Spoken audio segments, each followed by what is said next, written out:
The girl bought a box of golden beads and didn't finish sewing them together until she worked overtime deep into the night. The next day, a luxurious dress stunned everyone. Even her boss, a top-tier designer, gave her a jealous look and even snatched the dress right on the spot. But she didn't know that this was exactly the girl's plan. Because the dress hid a secret that could ruin the boss. At the company's new product launch that evening, while the boss was showing off her look, a motorcycle suddenly zoomed onto the red carpet. The disguised girl stepped out of the smoke, and her black and white witch look was extremely eye-catching, instantly stealing the boss's thunder.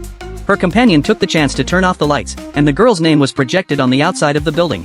With just this simple appearance, Cruella, like an assassin in the fashion world, quickly came into the view of major media outlets. At a London dinner party not long after, things were even worse for the boss. Before she could even get out of the car, Cruella showed up.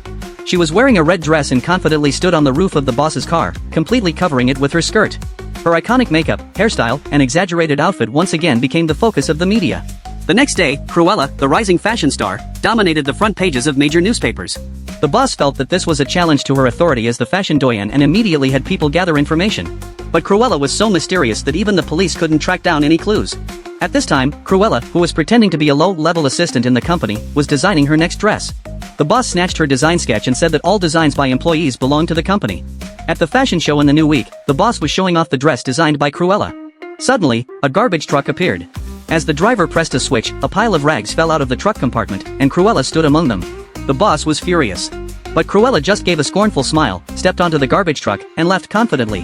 When the garbage truck drove away, everyone found that the pile of rags was actually a 15-meter-long skirt train.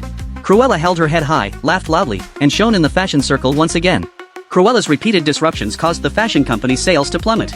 The boss was so angry that she wanted to have her thrown into jail. But after studying all the laws, the lawyer didn't know what crime to charge her with. The boss could only pin her hopes on the annual fashion week, believing that the golden dress would surely bring her back to the throne. But Cruella had already taken action. She had her companion sneak into the company and deliberately left the impression that they were going to steal the dress. Sure enough, the boss fell for it. When she found out there was a thief, she immediately had the dress locked in a safe. This was exactly what Cruella wanted. However, when the vault was opened again, countless moths flew out, and the guests scattered in all directions in fear. The event turned into a laughingstock. It turned out that each of those golden beads was actually a moth egg carefully prepared by Cruella.